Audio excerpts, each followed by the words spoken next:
Donald Trump paid a visit to the Federal Reserve today, but there were no forced smiles and shaking hand photo ops this time. The president confronted the chair of the Federal Reserve, offering up receipts when blasting the cost blowout of the building's renovation. It looks like it's about $3.1 billion. It went up a little bit, or a lot. So the 2.7 is now 3.1. I'm not aware of that. Yeah, it just came out. Yeah, I haven't heard that from anybody at the Fed. Yeah, it just came out. Our notes had it about 3.1 as well. 3.1, 3.2. This came from us? Yes. I don't know who does that. You're including the Martin renovation. You just added our entire capital. Yeah, you just added in a third building is what that is. That's a third building. Well, no, but it's a building that's being built. No, it was built 5 years ago. We finished Martin 5 years ago. It's part of the overall work. But it's not new. So we're going to take a look. We're going to see what's happening, and it's got a long way. Do you expect any more additional cost overruns? Don't expect them. We're ready for them, but we have a little bit of a reserve that we may use, but no, we don't.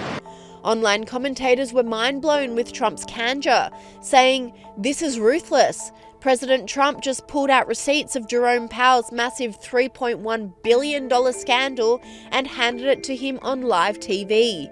That dork is definitely getting forced out, and I love to see it." This commentator doubled down, saying President Trump just left Jerome Powell shaking after schooling and embarrassing him on live TV. This is why we the people love President Trump. He isn't afraid to stand up to these frauds. The visit comes after questions were raised about the cost blowout of the renovations. Trump's Deputy Chief of Staff, James Blair, slammed the federal chief, saying there's a correlation between his ability to manage the renovation budget and his ability to manage the country's economy. I think you can separate whether or not the Fed chair is managing the economy effectively from whether or not he lied in front of the Senate Banking Committee about the plan revisions, which is what I'm focused on. But still, I do think there is a connection between whether or not you can manage the economy and monetary policy effectively and whether or not you can run a budget for a small project effectively. And you miss it by 30%. It's not a small number. It's not a rounding error. Again, why did the cost of materials and labor go up? Because of inflation. And he had no way to predict this. He had no way to get in front of this. What does that say about his ability to manage the economy? Both then, transitory inflation, and now, too late to cut the rates.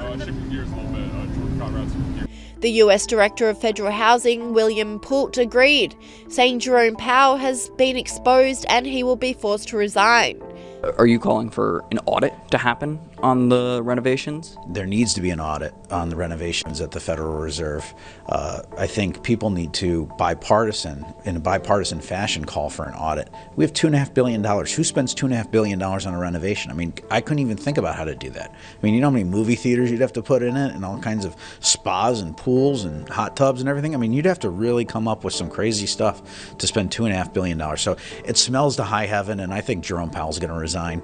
And if he doesn't, I think there's enough there for cause to terminate him. He then doubled down, saying Jerome Powell spent more money on his office renovations, $2.5 billion, than it took the Dallas Cowboys to build an entire stadium. Why is no one talking about this? And Trump was not done. He pushed the issue of interest rate cuts. Back off some of the earlier criticism? Well, I'd love him to lower interest rates, but other than that, what can I tell you? This comes after Jerome Powell was sued by an investment firm headed by a supporter of President Donald Trump. The suit said, Azoria is deeply concerned that the FOMC under Chair Jerome Powell is maintaining high interest rates to undermine President Donald J. Trump and his economic agenda, to the detriment of American citizens and the American economy.